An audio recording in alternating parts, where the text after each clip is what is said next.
یہ نعت میں نے پڑھی تھی ایک بار نا. پوچھتے کیا ہو اے دنیا والوں، میں نے کاغذ پہ کیا لکھ دیا ہے. پوچھتے کیا ہو اے دنیا والوں، میں نے کاغذ پہ کیا لکھ دیا ہے. شہر طیبہ کی مٹی کو میں نے ہر مرض کی دوا لکھ دیا ہے. سبحان اللہ سبحان اللہ.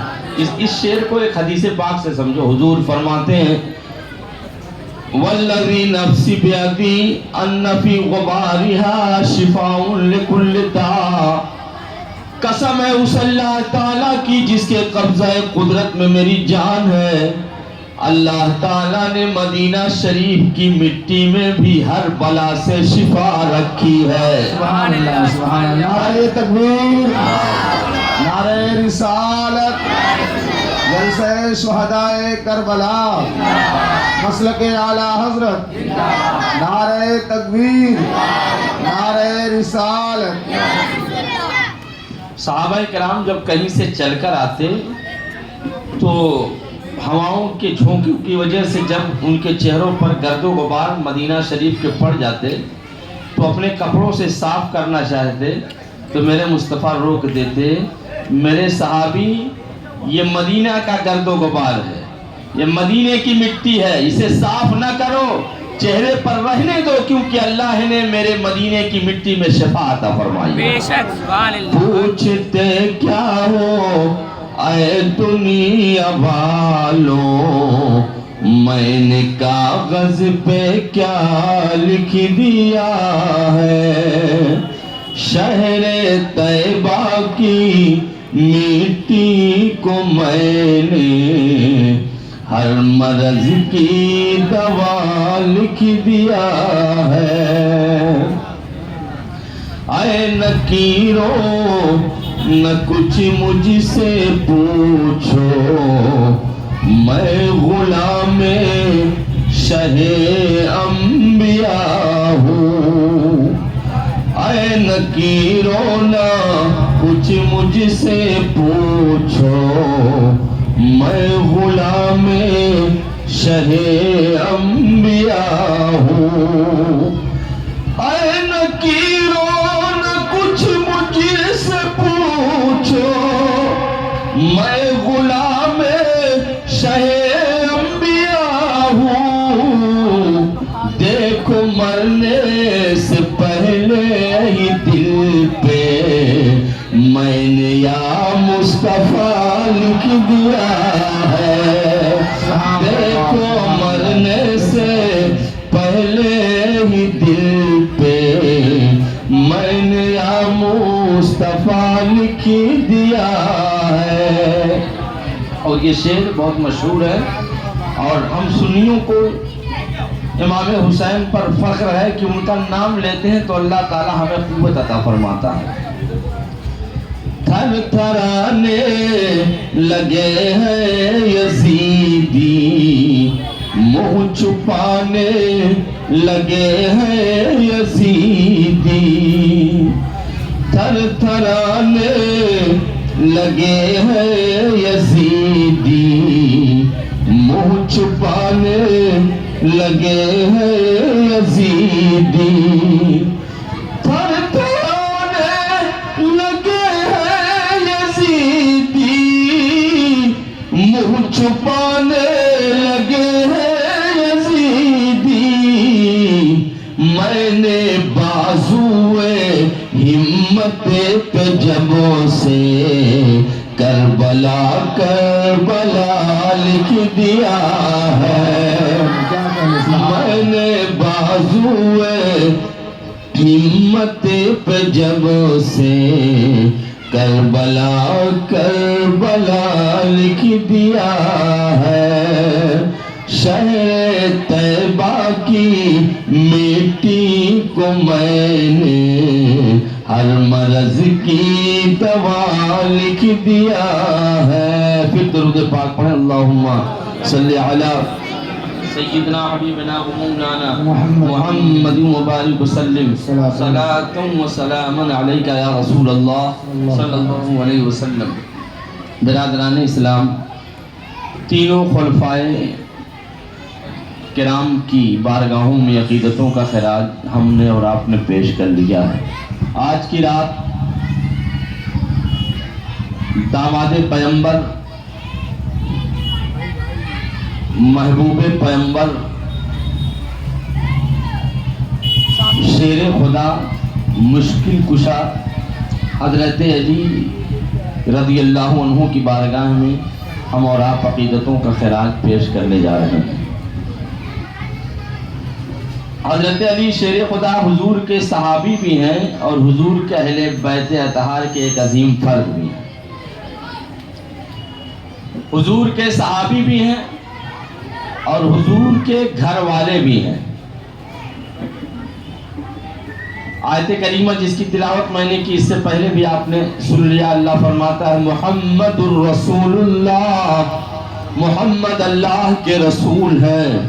والذین معه اشداء علی الکفار، اور میرے نبی کے جو ساتھ والے ہیں یعنی جو ان کے صحابی ہیں وہ مشرکین و کفار پر سخت ہے. رحماء بینہم، لیکن اہل ایمان میں ان کے درمیان رحم والے ہیں، نرم دل ہیں. حضرت علی شیر خدا کی زندگی پڑھو، آپ کو یہ نشانی ان میں ملے گی. حضرت عثمان غنی کی نشانی پڑھو، آپ ان کی کہانی پڑھو، ان کے واقعات پڑھو، ان کی زندگی پڑھو، یہ نشانی ان میں آپ کو ملے گی. حضرت فاروق اعظم کی زندگی پڑھو، یہ نشانی ان میں آپ کو ملے گی. صدیق اکبر کی زندگی پڑھو، یہ نشانی آپ کو ان میں ملے گی. تمام صحابہ کرام کی زندگیاں پڑھ ڈالو، مطالعہ کر ڈالو. اللہ نے جیسا فرمایا ہے ویسا ہی ان کی زندگیوں میں آپ کو معلوم ہوگا، پتہ چلے گا. بے شک سبحان اللہ. اللہ تعالیٰ ان تمام صحابہ کرام کے نقش قدم پر ہمیں چلنے کی توفیق عطا فرمائے. حضرت علی شیر خدا رضی اللہ عنہ، جن کے مقام کا کیا کہنا، ان کے بارے میں حضور نے فرمایا مخاطب کر کے، لحم کا لحمی جسم کا جسمی. اے علی تیرا گوشت میرا گوشت ہے اور تیرا جسم میرا جسم ہے. کتنی شان کے مالک حضرت علی. فرماتے ہیں تیرا گوشت میرا گوشت ہے اور تیرا جسم میرا جسم ہے. حضور پاک صاحب الاولاد صلی اللہ علیہ وسلم نے حضرت علی کے بارے میں فرمایا القرآن مع علی والعلی مع القرآن. قرآن علی کے ساتھ ہے اور علی قرآن کے ساتھ ہے. قرآن علی سے جدا نہیں ہوتا اور علی قرآن سے کبھی جدا نہیں ہوتے. سفر میں ہے تو قرآن علی کے ساتھ، علی قرآن کے ساتھ. حضر میں ہے تو قرآن علی کے ساتھ، علی قرآن کے ساتھ. کہیں بھی ہے، گھر میں ہے یا باہر ہے، جہاں بھی دیکھو قرآن میرے علی کے ساتھ ہے اور علی قرآن کے ساتھ ہے. نہ قرآن کبھی علی سے جدا ہو رہا ہے، نہ علی کبھی قرآن سے جدا ہو رہے ہیں. اور حضرت علی اور قرآن کا کتنا گہرا تعلق ہے، کتنا گہرا تعلق ہے کہ آپ نے سنا ہوگا جب حضرت علی شیر خدا گھوڑے پر سوار ہوتے تو گھوڑے پر سوار ہونے کے لیے رکاب پر پاؤں رکھنا پڑتا ہے. پہلا پاؤں پہلے رکاب پہ رکھیں گے، اس کے بعد چڑھیں گے. جب چڑھ جائیں گے تو دوسرے رکاب پر آپ کو پاؤں رکھنا ہوگا. بہت زیادہ دیر لگتی ہے، 1-2 دن لگ جاتا ہے کہ نہیں لگتا؟ گھوڑے پہ چڑھتے ہوئے کتنا دن لگتا ہے؟ مشکل سے کچھ ایک لمحہ 10 سیکنڈ لگتا ہوگا. حضرت علی قرآن کے ساتھ ہے، قرآن علی کے ساتھ ہے. روایتوں میں آتا حضرت علی جب گھوڑے کے پہلے رکاب پر اپنا پاؤں رکھتے تو قرآن پاک کی تلاوت شروع کر دیتے. پہلا پارہ اس کی تلاوت شروع کرتے اور جب تک دوسرے پاؤں پر دوسرے رکاب پر اپنا پاؤں رکھتے تب تک پورا قرآن مکمل ہو جایا کرتا تھا. پورا قرآن مکمل ہو جایا کرتا تھا. القرآن مع علی والعلی مع القرآن. قرآن علی کے ساتھ ہے، علی قرآن کے ساتھ ہے.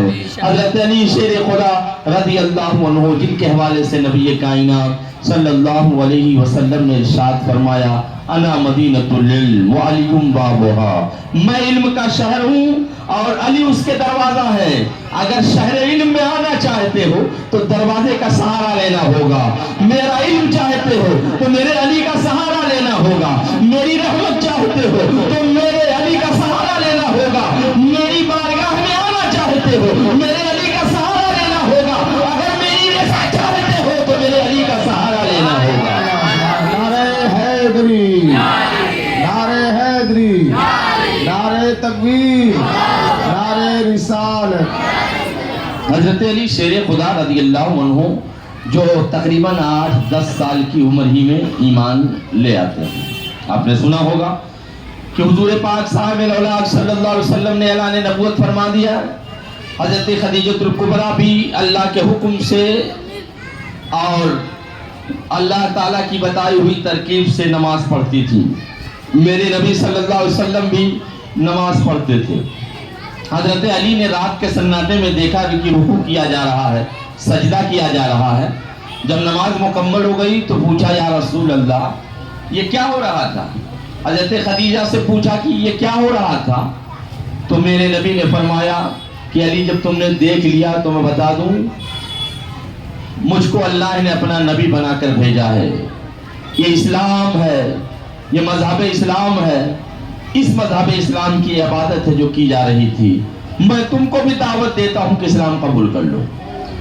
نماز پڑھی جا رہی تھی۔ حضرت علی نے عرض کیا کہ ابھی میں اپنے ابو طالب سے پوچھ لوں پھر میں کوئی فیصلہ کر پاؤں گا۔ حضور نے فرمایا ابھی یہ کام رازدارانہ ہو رہا ہے، ابھی یہ اسلام رازوں میں چل رہا ہے، لہذا علی اپنے باپ سے اس کی خبر نہ دو، تمہاری مرضی، چاہو اسلام قبول کرو ابھی یا نہ کرو، لیکن تم یہ راز فاش نہیں کر سکتے ہو۔ چونکہ حضرت علی رضی اللہ عنہ حضور کے زیر کفالت تھے۔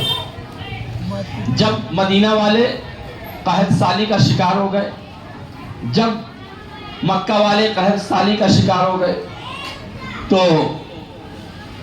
اس میں حضرت رسول گرامی وقار صلی اللہ علیہ وسلم کے بہت سارے صحابہ بھی تنگ دستی کا شکار ہوئے، اور علی شیر خدا کے باپ ابو طالب بھی تنگ دستی کا شکار ہو گئے تھے، قحط سالی کا شکار ہو گئے تھے۔ تو حضور نے حضرت علی کو اپنے گھر بلا لیا کہ میں ان کی کفالت کروں گا، ان کی پرورش میں کروں گا، انہیں کھانا میں کھلاؤں گا، ان کی زندگی کے سامان مہیا میں کروں گا۔ حضرت علی کی شان پر ہم سب کی جان قربان کہ اس طرح سے بھی انہیں حضور پاک کا فیض ملا۔ تو گھر میں رہتے تھے، دیکھتے تھے کیا ہو رہا کیا نہیں ہو رہا۔ عرض کیا یا رسول اللہ میں پہلے اپنے ابو جان سے اس کی خبر دوں، وہ کہیں گے تو میں ایمان لاؤں گا۔ نبی نے فرمایا نہیں، یہ راز فاش نہیں کرنا، تم ابھی ایمان لاتے ہو یا نہیں لاتے تمہاری مرضی، لیکن یہ بتا نہیں سکتے ہو۔ حضرت علی بستر پہ گئے، سو رہے ہیں، لیکن سجدے کی ادا گردش کر رہی ہے، رکوع کی ادا گردش کر رہی ہے، نماز کا انداز ان کے دل میں گھر کر رہا ہے، یہ تڑپ رہے ہیں، کروٹ بدل رہے ہیں، صبح کا انتظار کر رہے ہیں۔ جب صبح ہو گئی میرے نبی کے قدموں پہ گر گئے، عرض کرتے یا رسول اللہ صلی اللہ علیہ وسلم میں اپنے باپ سے بعد میں بتاؤں گا، میں مسلمان پہلے ہونا چاہتا ہوں، مجھے اسلام کا کلمہ پڑھا لیجیے۔ آپ لڑکوں میں سب سے پہلے ایمان لانے والے ہیں، آپ مسلمان ہو گئے، پڑھ لیا اشہد ان لا الہ الا اللہ واشہد ان محمدا عبدہ ورسولہ۔ حضرت علی شیر خدا رضی اللہ تعالی عنہ جن کو حضور پاک صاحب الاولاد صلی اللہ علیہ وسلم نے فرمایا میں جن کا مولا ہوں میرے علی بھی ان کے مولا ہیں، میں جس کا آقا ہوں علی بھی اس کے آقا ہیں۔ آج ہم اپنے نبی کو بھی اپنا آقا کہتے ہیں، مولا علی کو بھی اپنا آقا کہتے ہیں، کیونکہ جس کے آقا میرے نبی ہیں اس کے آقا حضرت علی شیر خدا بھی ہیں۔ حضرت علی کی شان کا کیا کہنا، نبی کائنات صاحب الاولاد صلی اللہ علیہ وسلم نے مدینہ شریف میں ہجرت فرمانے کے بعد مہاجرین اور انصار صحابہ کے درمیان عقد مواخات پیدا فرمایا، یعنی بھائی چارہ قائم فرمایا۔ ایک انصاری صحابی کو ایک مہاجر انصاری کا بھائی بنا دیا، چونکہ جنہوں نے ہجرت کی تھی وہ تنگ دست تھے، سب کچھ چھوڑ کر مدینہ شریف گئے تھے، تو ان کے پاس کچھ بھی نہیں تھا، تو حضور نے بھائی چارہ قائم فرما دیا کہ ایک مہاجر صحابی دوسرے انصاری صحابی کا بھائی ہے، اور تمام انصاری صحابہ نے اس کو قبول بھی کیا۔ صرف زمانی جمع خرچ نہیں تھی، بلکہ جس مہاجر صحابی کو اپنا بھائی مانا اسے وراثت میں حصہ بھی دیا، بے شک اسے اپنا وارث بھی تسلیم کیا۔ ہر مہاجر کو میرے نبی نے کسی انصاری کا بھائی بنا دیا، لیکن حضرت علی شیر خدا کو کسی کا بھائی نہیں بنایا۔ حضرت علی عرض کرتے ہیں یا رسول اللہ صلی اللہ علیہ وسلم، ہر ایک کو آپ نے بھائی دے دیا، ہر ایک کے درمیان آپ نے بھائی چارہ قائم فرما دیا، لیکن میرا کسی کو بھائی نہیں بنایا۔ تو میرے نبی مسکراتے ہیں، علی کو قریب بلاتے ہیں، ان کے سر پہ ہاتھ رکھتے ہیں اور فرماتے ہاں علی، میں نے ہر ایک کو ایک دوسرے کا بھائی بنا دیا ہے، لیکن تم فکر نہ کرو، انت اخی فی الدنیا والآخرہ، میں نے دنیا اور آخرت میں تمہیں اپنا بھائی بنایا ہے۔ نعرہ تکبیر، نعرہ رسالت، جلسہ شہدائے کربلا، نعرہ تکبیر، نعرہ رسالت۔ میرے نبی نے اپنا بھائی بنایا، لیکن یاد رہے تاریخ پڑھ ڈالو، حضرت علی نے کبھی بھی میرے مصطفیٰ کو اپنا بڑا بھائی نہیں کہا تھا۔ حضور نے کہا میں نے تمہیں اپنا بھائی بنا لیا، لیکن جب پکارتے تھے یا رسول اللہ کہہ کر پکارتے تھے، جب پکارتے تھے یا نبی اللہ کہہ کر پکارتے تھے، میرے مولا کہہ کر پکارتے تھے، میرے آقا کہہ کر کے پکارتے تھے۔ کیوں صحابہ یہ ہمیں عقیدہ دے رہے ہیں کہ کوئی نبی کو اپنا بڑا بھائی نہیں کہہ سکتا ہے، میرے مصطفیٰ آقا ہے، اللہ کے رسول ہے۔ جب علی جن کو حضور نے اپنا بھائی بنا دیا وہ اپنا بھائی نہیں کہہ سکتے ہیں، تو کوئی دوسرا کیسے اپنا بھائی کہہ سکتا ہے؟ اسی لیے حضرت عباس سے جب حضور نے پوچھا، حضرت عباس حضور کے چچا ہیں اور حضور سے پہلے پیدا ہونے والے ہیں، چچا باپ کے منصب پر ہوتا ہے، پوچھا اے میرے چچا آپ بڑے ہو کہ میں بڑا ہوں؟ آپ بڑے ہو کہ میں بڑا ہوں؟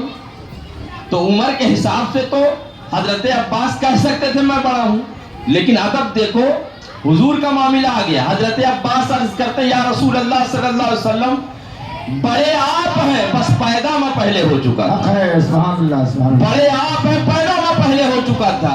یہ سبق دیا گیا کہ اپنا بڑا بھائی نہیں کہنا، برابری اور ہمسری کا دعویٰ نہیں کرنا۔ کہاں تم، کہاں میرے آقا، کہاں تمہاری ذات، کہاں میرے مصطفیٰ کی ذات۔ نبی کائنات صلی اللہ علیہ وسلم نے حضرت علی شیر خدا کو اپنا بھائی قرار دیا، کہا دنیا میں بھی میرے بھائی ہو، آخرت میں بھی میرے بھائی ہو۔ حضرت علی رضی اللہ تعالیٰ عنہ جن کا ہم ذکر خیر کر رہے ہیں، یہ ذکر ہمارے لیے سود مند ثابت ہوگا۔ ہمارا عقیدہ ہے کہ حضرت علی شیر خدا ہمیں ملاحظہ فرما رہے ہیں، ہمیں دیکھ رہے ہیں، ہماری مشکل کشائی فرما رہے ہیں۔ کل بھی علی مشکل کشائی فرماتے تھے، آج بھی فرما رہے ہیں، صبح قیامت تک مشکل کشائی فرماتے رہیں گے۔ اور علی کی نظر سے ہم پوشیدہ نہیں ہیں، حضرت علی کی نظر سے ہم چھپے ہوئے نہیں ہیں۔ ارے جب حضرت علی کی نظر سے کوئی فرشتہ نہیں چھپ سکتا ہے تو انسان کیسے چھپ سکتا ہے؟ بے شک حضرت جبریل بارگاہ علی میں حاضر ہے، عرض کرتے ہیں کہ یہ داماد مصطفیٰ، اس وقت جبریل کہاں ہے ذرا مجھے بتائیے، اس وقت جبریل کہاں ہوں گے ان کا پتہ بتائیے۔ حضرت علی شیر خدا نے اوپر دیکھا، فرمایا جبریل اوپر نہیں ملتے۔ نیچے دیکھا، پوری روئے زمین کو چھان لیا بیٹھے بیٹھے، فرمایا جبریل پوری روئے زمین پر کہیں نہیں دکھ رہے ہیں۔ جنت میں دیکھا، کہا کہ جنت میں بھی جبریل امین مجھے نہیں دکھ رہے ہیں۔ دائیں دیکھا، فرمایا دائیں نہیں مل رہے ہیں۔ بائیں دیکھا، فرمایا بائیں نہیں دکھ رہے ہیں۔ آگے دیکھا، کہا آگے نہیں دکھ رہے ہیں۔ پیچھے دیکھا، کہا پیچھے نہیں دکھ رہے ہیں۔ نبی کائنات کے مقدس صحابی اور ان کے داماد علی شیر خدا نے فرمایا، چونکہ جبریل امین اپنی شکل میں نہیں آئے تھے، فرشتوں کی شکل میں نہیں آئے تھے، بلکہ انسانی شکل میں آ کر کے امتحان لے رہے تھے حضرت علی کا کہ جبریل کہاں ہے۔ دائیں بائیں آگے پیچھے اوپر نیچے سب چھان لیا۔ حضرت علی نے کہا مجھے جبریل کہیں نہیں دکھ رہے ہیں، اس کا مطلب یہ ہے کہ جو سوال کر رہا ہے وہی جبریل ہے، اور اگر وہ جبریل ہوتا جبریل کہیں مجھے دکھ جاتا۔ تو جس کی نظروں سے جبریل پوشیدہ نہ ہو اس کی نظروں سے ہم کیسے چھپ سکتے ہیں؟ اللہ تعالیٰ جب جبریل کی نظروں کا یہ عالم ہے، جب جبریل کی نگاہوں کا یہ عالم ہے کہ پوری کائنات ان کی آنکھوں میں ہے، ان کی نظروں میں ہے، کوئی چیز ان سے چھپ نہیں سکتی ہے. تو جب غلام کا یہ عالم ہے تو آقا کا عالم کیا ہوگا؟ آقا کی نظروں کا عالم کیا ہوگا جب ان کے گدا بھر دیتے ہیں شاہان زمانہ کی جھولی. محتاج کا جب یہ عالم ہے، مختار کا عالم کیا ہوگا؟ جس طرح پھٹ گئی دم میں دم آ گیا، اس نگاہ عنایت پہ لاکھوں سلام. حضرت رسول گرامی وقار صلی اللہ علیہ وسلم کے مقدس خلیفہ چہارم حضرت علی شیر خدا رضی اللہ عنہ، جو محبوب خدا بھی ہیں، محبوب رسول اللہ بھی ہیں، اور آپ کی کرامتوں کا یہ عالم تھا کہ جنگ صفین کے موقع پر مجاہدین کو جب پانی کی حاجت ہوئی کہ ہمیں پیاس لگی ہے، ہمارے گھوڑوں کو بھی پیاس لگی ہے، ہم میں سے کسی کو وضو بنانا ہے، کسی کو غسل کرنا ہے، پانی دور دور تک دکھ نہیں رہا ہے اور ہمارے پاس جو پانی تھا وہ باقی بھی نہیں ہے. سامنے موجود گرجا گھر کے پاس پہنچتے ہیں، راہب سے پوچھتے ہیں پانی کہاں ملے گا؟ تو اس نے کہا تقریباً 6 میل دور پر پانی آپ کو ملے گا، اس سے پہلے نہیں. مجاہدین پیاس سے نڈال ہو چکے تھے، تڑپ رہے تھے. عرض کیا شیر خدا چلیے آپ اجازت دیں، ہم لوگ چلتے ہیں، ہو سکتا ہے کہ ہم نڈال ہونے سے پہلے پانی تک پہنچ جائیں. حضرت علی رضی اللہ تعالیٰ عنہ نے فرمایا نہیں، اب 6 میل کا سفر کرنے کی کوئی ضرورت نہیں. پچھم جانب آپ نے اپنا گھوڑا دوڑایا، کہا چلو میرے ساتھ چل پڑو. مجاہدین جاتے ہیں، آپ نے ایک جگہ کی زمین کی نشاندہی فرمائی، فرمایا یہاں سے زمین کھودو. مجاہدین نے زمین کھودی تو ایک بھاری بھرکم پتھر نظر آیا. فرمایا اس پتھر کو باہر نکالو. مجاہدین نے اپنی پوری طاقت لگا کر کے اس پتھر کو باہر کرنے کی کوشش کی تھی، بسیار کوشش کے باوجود وہ پتھر اپنی جگہ سے ہل تک نہ سکا تھا. حضرت علی شیر خدا نے کہا اس پتھر کو ہٹانا پڑے گا، یہ پتھر پانی پر واقع ہے، پتھر ہٹایا جائے گا تو پانی سے ہم سیراب ہو جائیں گے، تمہیں پانی میسر آ جائے گا. لیکن تمام مجاہدین، تمام سپاہیوں نے کوشش کی لیکن پتھر کو ہلا نہ سکے. اب حضرت علی شیر خدا حیدر کرار اپنی آستین کو سمیٹتے ہیں اور سمیٹنے کے بعد اس بھاری بھرکم پتھر کے نیچے اپنی انگلیوں کو لگاتے ہیں اور لگانے کے بعد اس طرح سے اس پتھر کو اٹھاتے ہیں جیسے کوئی بچہ یا آپ بڑا ایک چھوٹا گیند اٹھا کر کے کہیں پھینک دیتے ہیں. آپ نے اٹھایا، مجاہدین دنگ رہ گئے. یہ واقعہ گرجا گھر کا راہب بھی دیکھ رہا تھا. جب اس نے یہ واقعہ دیکھا، گرجا گھر سے باہر آیا، حضرت علی کے قدموں پہ گر گیا. فرمایا عرض کرتا ہے آپ یا تو پیغمبر ہیں یا تو داماد پیغمبر ہیں. کہا اس کا مطلب کیا ہے؟ کہا میں نے پچھلی کتابوں میں پڑھا ہے یہاں جو پتھر ہے اس پتھر کو یا تو نبی اٹھائے گا یا داماد نبی اٹھائے گا. میں سمجھ گیا نبی آپ نہیں ہے بلکہ داماد نبی آپ ہیں. جس نبی کا آپ نے کلمہ پڑھا ہے اسی نبی کا میں بھی کلمہ پڑھتا چاہتا ہوں، مجھے مسلمان بنا لیجیے. نعرہ تکبیر، نعرہ رسالت، مسلک اعلی حضرت، جشن عید میلاد النبی، جشن شہداء کربلا، نعرہ حیدری. میں بھی کلمہ پڑھنا چاہتا ہوں. اس نے کلمہ پڑھا، وہ بھی مسلمان ہو گیا. حضرت علی شیر خدا کی بہادری دیکھ رہے ہیں آپ. بڑے بڑے مجاہدین جس پتھر کو ہلا نہیں سکتے تھے، تنہا انہوں نے اپنے انگلیوں کی طاقت سے اٹھایا اور پھینک دیا. لوگوں نے پانی پی لیا، سیراب ہو گئے. پانی اکٹھا کر لیا، اپنے جانوروں کو پلا دیا. پھر کہا کہ پتھر اسی جگہ پہ رکھ دو. اب ہل نہیں پا رہا پتھر. پھر حضرت شیر خدا نے اپنے ہاتھوں سے پتھر اٹھایا، اس کی جگہ پہ رکھ دیا. فرمایا مٹی بھر دو. حضرت علی شیر خدا کی شجاعت کا کیا کہنا. جب جنگ خندق کے موقع پر عامر بن عبد اود جو دشمنوں کی طرف سے بہت بڑا بہادر آیا ہوا تھا، جو 1000 سپاہیوں پر بھاری تھا، یعنی 1000 سپاہی ایک جانب ہو اور عامر ابن عبد اود ایک طرف ہو تو عامر ابن عبد اود 1000 سپاہیوں کو مات دے سکتا تھا.